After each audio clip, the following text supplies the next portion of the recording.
거룩하신 주님께서 티 없이 맑은 어린아이 잠 잘 재우게 하는 그런 거룩한 멜로디인 것 같습니다.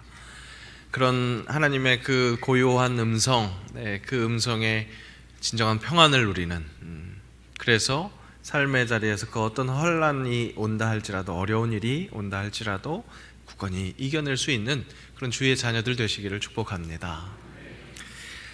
김광규 시인의 쓸모없는 친구라는 시가 있습니다. 제가 한번 낭송해 보겠습니다. 거머리처럼 달라붙은 것이 아니었다. 애초에 무슨 용건이 있어서 만난 것이 아니라는 말이다. 빚 갚을 돈을 빌려주지도 못하고 승진 및 전보에 도움이 되지도 못하고 아들, 딸 취직을 시켜주지도 못하고 오래 사귀어 보았자 내가 별로 쓸모없는 인간이라는 것을 그는 오래전에 눈치챘을 터이다. 만나면 그저 반가울 뿐 서로가 별로 쓸모없는 친구로 어느새 45해 우리는 앞으로도 그렇게 살아갈 것이다. 혹시 머릿속에 생각나는 친구가 계시는지 모르겠습니다. 진짜 친구는 바로 이런 존재인 것 같습니다. 쓸모없는 존재. 쓸모없는 존재.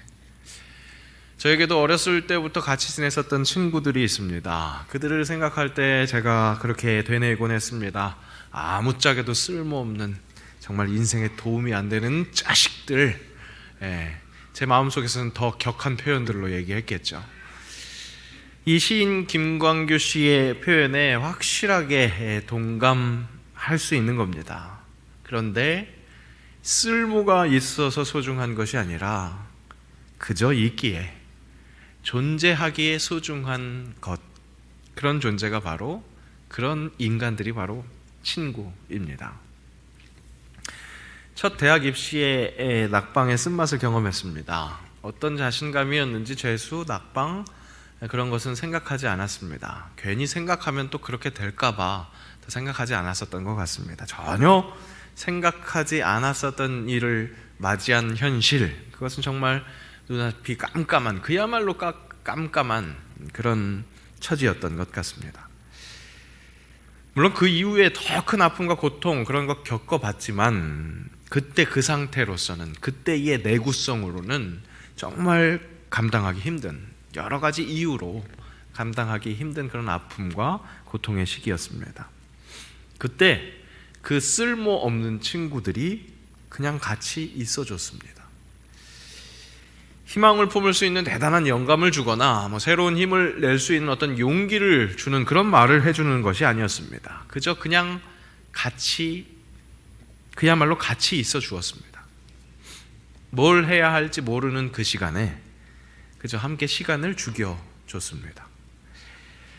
그때는 그 친구들이 대단한 일을 해준 것이라고 생각하지 못했습니다.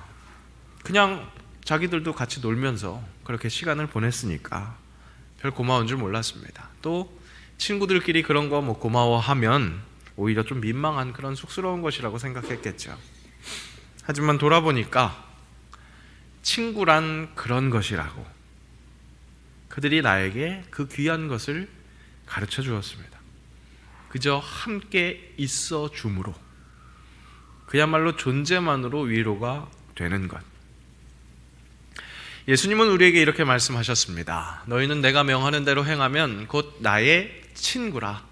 이제부터는 너희를 종이라 하지 아니하리니 종은 주인이 하는 것을 알지 못함이라. 너희를 친구라 하였노니 내가 내 아버지께 들은 것을 다 너희에게 알게 하였음이라.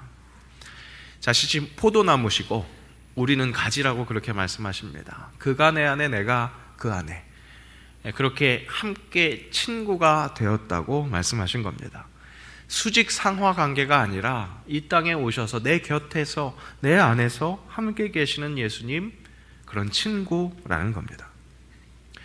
오늘 말씀은 그런 예수님의 친구 되심, 그것을 경험한 사도 바울이 로마 교회 성도들에게 예수님이 그렇게 해주신 것처럼 예수를 믿는 성도라면 그렇게 세상 사람들에게 세상의 친구가 되어 주어야 한다고 그렇게 교훈하고 있습니다. 근데 그 권고가 시작부터 굉장히 무겁게 느껴집니다. 너희를 박해하는 자를 축복하라, 축복하고 저주하지 말라.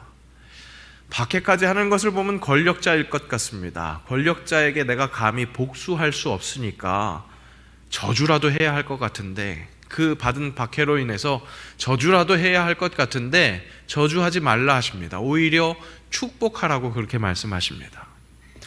아무에게도 악으로 갚지 말고 모든 사람 앞에 선한 일을 도모하라. 할 수 있거든 너희로서는 모든 사람과 더불어 화목하라. 그렇게 말씀합니다. 악을 악으로 갚는 것, 구약 성경에는 그나마 이에는 이, 눈에는 눈, 그렇게 동해 보복법이 있습니다. 내가 눈을 상했으면 그 눈 상한 만큼 그 징벌을 하라는 겁니다. 눈을 똑같이 상하게 해서요. 물론 구약 성경에 그렇게 해를 입었으면 똑같이 해를 입혀라 라고 말하는 것은 사람이라면 누구나 가질 수 있는 더 큰 복수, 내 한쪽 눈을 상하게 했어?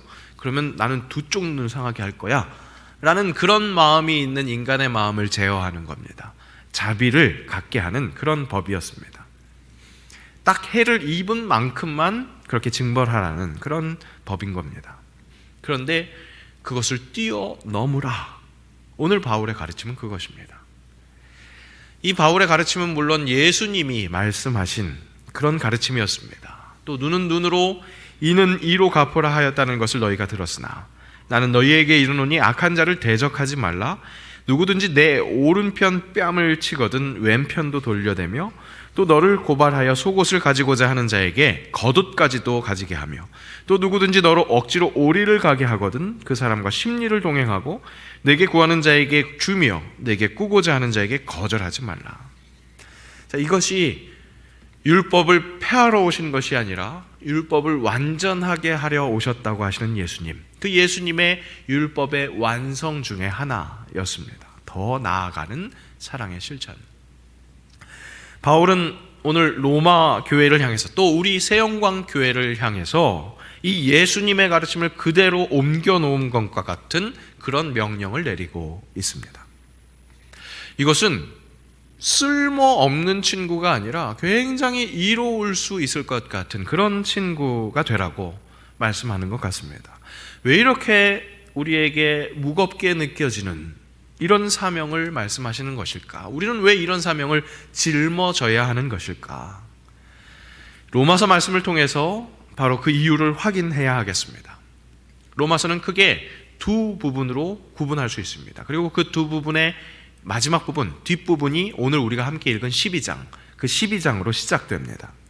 11장까지는 그 전반부에서는 예수 그리스도 안에 나타난 하나님의 그 구원의 도리, 하나님께서 우리에게 베푸신 그 구원의 은혜, 그것을 계속해서 이야기하고 있었습니다.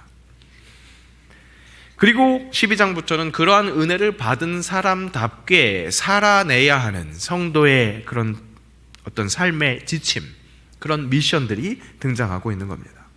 그 중에서 오늘 본문이 해당되는 14절, 21절 그곳에는 특별히 이웃과의 관계에서 보여줘야 하는 그리스도인들의 자세입니다. 자, 그렇다면 왜 우리가 이렇게 이웃과의 관계에서 격한 액션을 보여야 하는지, 그 전반부에 나타난 하나님의 은혜가 도대체 얼마나 큰 것이기에, 얼마나 대단한 은혜이기에 우리가 이렇게 격한 액션, 리액션을 보여야 하는지 한번 확인해 봐야 하겠습니다. 자, 먼저 로마서의 전반부에서는 이 인류의 소망 없음, 그것을 확실하게 선포합니다. 기록된 바 의인은 없나니 하나도 없으며 모든 사람이 죄를 범하였음에 하나님의 영광에 이르지 못하더니, 그렇게 말씀합니다. 사람은 원래 하나님의 영광에 속한 존재로 지음받았습니다. 하나님의 형상대로 지음받았기에 그 안에 있을 때 그분의 영광과 그분의 영원, 이런 것을 함께 누릴 수 있는 그런 존재인 것이죠.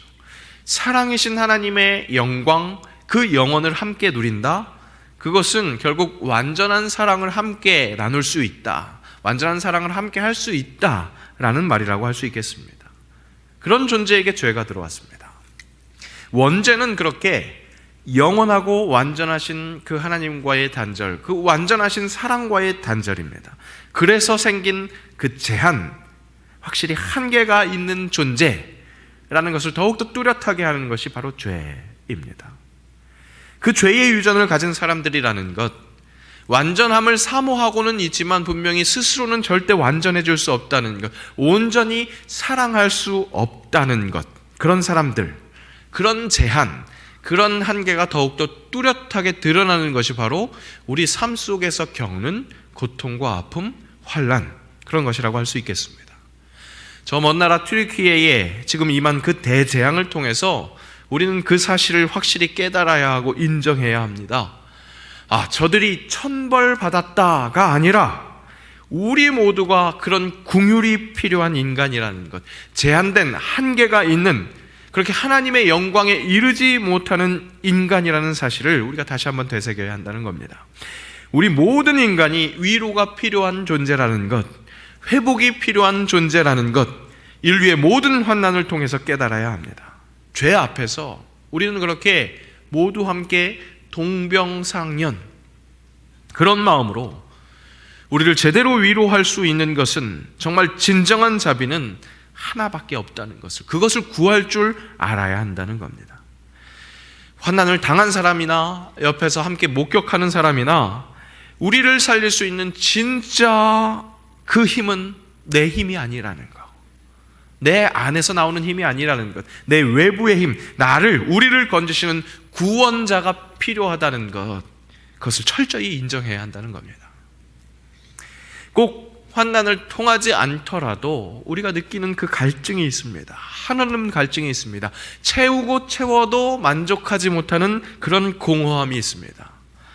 이는 지어진 대로 회복되어야 한다는 것을 의미합니다. 그것을 확실히 증거하고 있는 겁니다.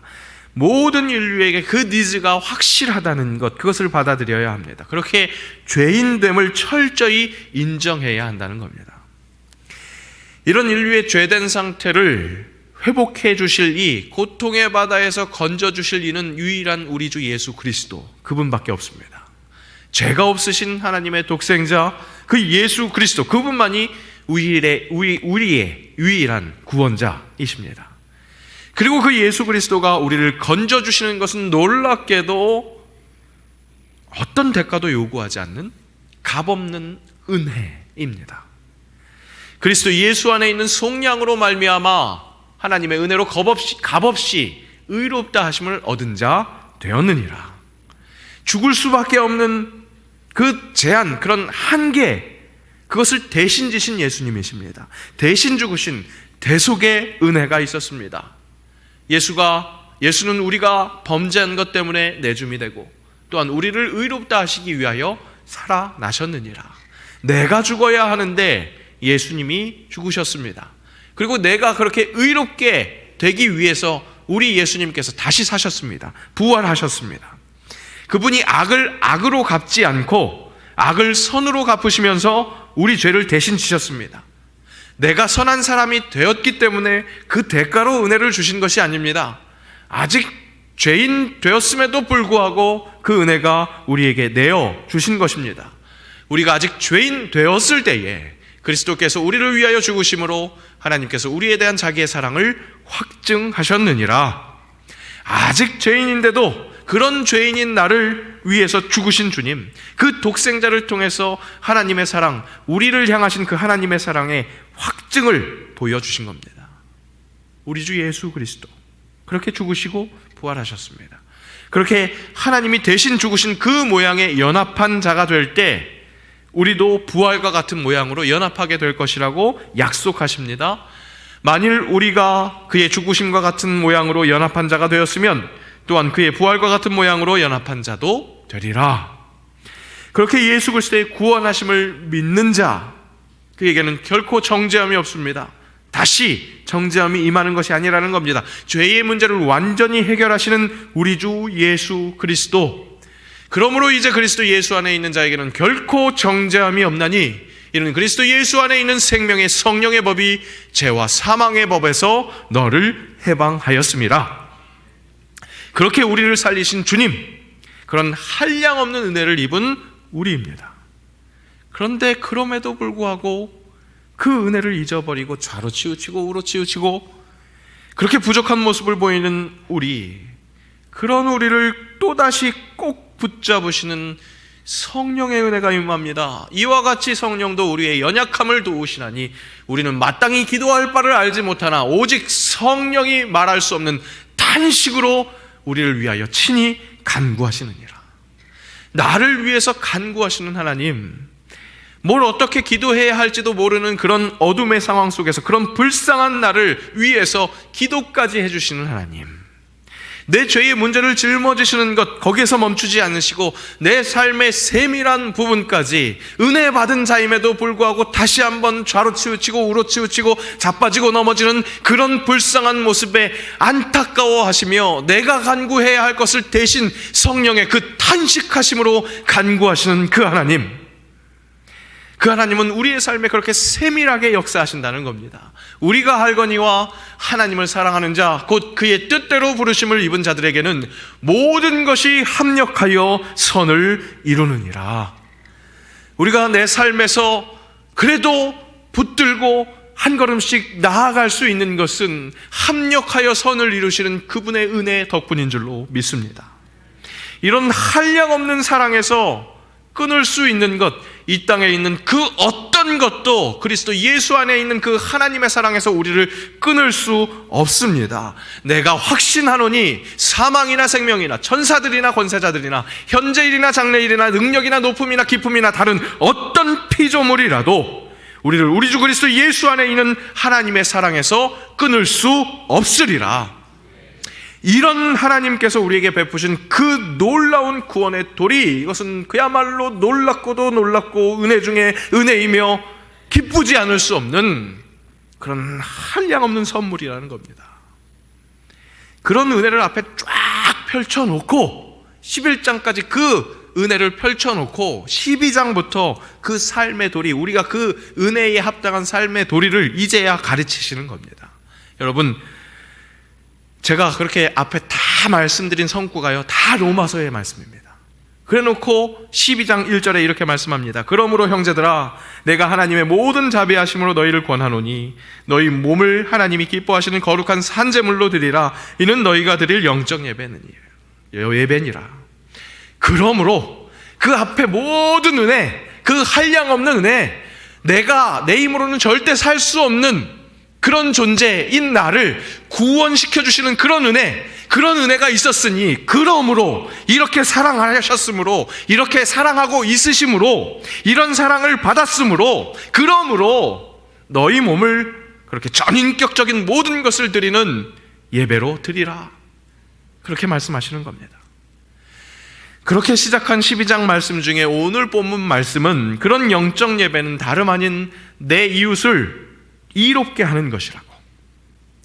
예수 그리스도가 자신을 이롭게 하신 것이 아니라 이 세상 그 속에 속해 있는 나를 이롭게 하시기 위해서 그 몸을 다 투신하신 것처럼, 그렇게 낮아짐으로 다가오신 것처럼 너희도 그렇게 낮아짐으로 다가서라. 그렇게 말씀하시는 겁니다.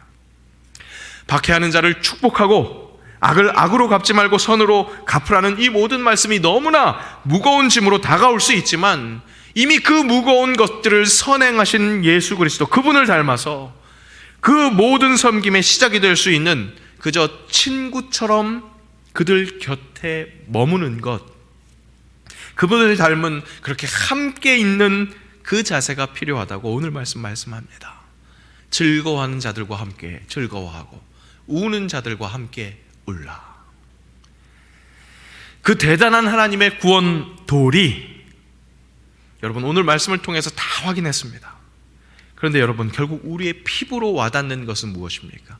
가장 큰 은혜는 무엇입니까? 그저 우리 삶에 오셔서 우리와 함께 숨 쉬시는 그 예수 그리스도, 그분의 은혜 아니겠습니까? 나를 만나 주셔서 내가 혼자가 아니라는 그 사실, 그것을 깨달을 때, 그때 우리에게 가장 큰 은혜가 되지 않습니까? 내가 황망하고 갈 길을 몰라서 어떻게 간구해야 할지도 모르는 그 상황 속에서 탄식하심으로 나를 위해서 기도하시는 그분의 함께하심, 그런 어려움 속에서 함께하심, 그렇게 함께 호흡하심, 그것이 가장 큰 위로가 되고 가장 큰 힘이 되지 않습니까? 예수님께서, 성령님께서 그렇게 내 삶에서 그렇게 임하시고 위로하시는 것처럼 우리 또한 그렇게 함께 즐거워할 때 즐거워하고 울 때 함께 우는 것, 그것이 주님께서 명령하신 사명이라는 겁니다. 우리에게 그렇게 행해야 하는 사명이 있다면 여러분, 내가 어떻게 하면 열심히 할까? 어떻게 열심히 한번 내 몸부림칠 수 있을까? 그런 것들을 바라보는 것이 아니라 이미 선행하신 그 은혜를 주목해야 하겠습니다. 이미 나에게 부어주신 그 한량없는 은혜가 나로 하여금 그렇게 세상에 나아가서 진정 함께 즐거워할 때 즐거워할 수 있고 울 때 울 수 있게 하는 미천이라는 겁니다. 자본이라는 겁니다. 하나님은 아무것도 주시지 않고 너희가 열심히 어떻게 해봐, 그렇게 말씀하지 않으셨습니다. 먼저 보여주셨습니다. 그 헌신을 요청하실 때 그 헌신을 먼저 보여주셨다는 겁니다. 예수님이 보여주셨습니다. 내가 너희에게 행한 것 같이 너희도 행하게 하려 하여 본을 보였노라. 예수님이 본을 보여주셨습니다. 잘 살펴보면 이미 보이는 것이 있습니다. 이미 허락하신 것이 있습니다. 그 은혜, 그것을 발판 삼아서, 자본 삼아서 내어놓으라 말씀하십니다.